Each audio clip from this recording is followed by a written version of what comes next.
Hi friends, అందరూ ఎలా ఉన్నారండి? ఉల్లి చట్నీ తయారు చేయ విధానం చెప్తున్నాను చూడండి. ఉల్లిపాయ ముక్కలు, అల్లం ముక్కలు, పచ్చెనగపప్పు, మినపప్పు, ధనియాలు, ఎండుమిరపకాయలు, కరివేపాకు, ఒక అర నిమ్మకాయ సైజు చింతపండు అండి. ముందు పొయ్యి మీద పెనం పెట్టుకొని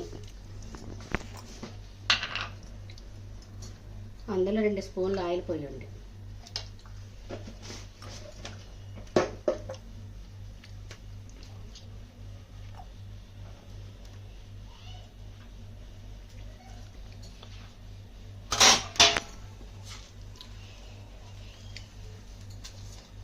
తర్వాత పోపులు వేయండి.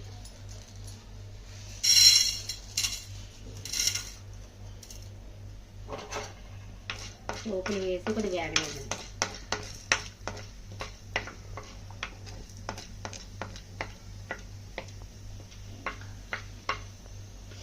ఇలా కొంచెం పోపులు వేగాక ధనియాలు వేయండి. మీకు అది ఎక్కువ సమయం పట్టబడి త్వరగానే అయిపోతుంది. తర్వాత ఎండుమిరపకాయ, కరివేపాకు వేసుకోండి. చూసారండి, బాగా వేగాయి కదా. ఇప్పుడు అల్లమును ఉల్లిపాయ ముక్కలు వేసుకోండి.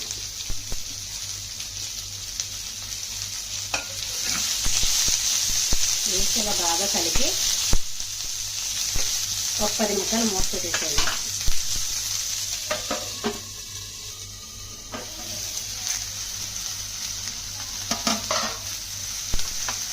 చూసారండి, వేగుతున్నాయి. ఇది కొంచెం బ్రౌన్ కలర్ వచ్చే వరకు వేసుకోండి. చూసారండి, బాగా వేగిపోయింది కదా. ఇప్పుడు స్టవ్ ఆపేద్దాం.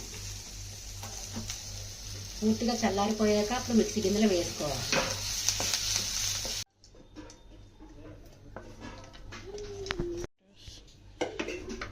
మిక్సీ గిన్నెలో వేసాను చూడండి.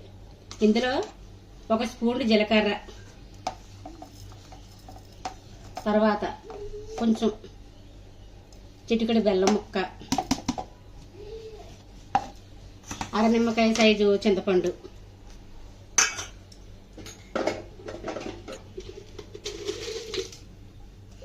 కొంచెం రాళ్ళ ఉప్పు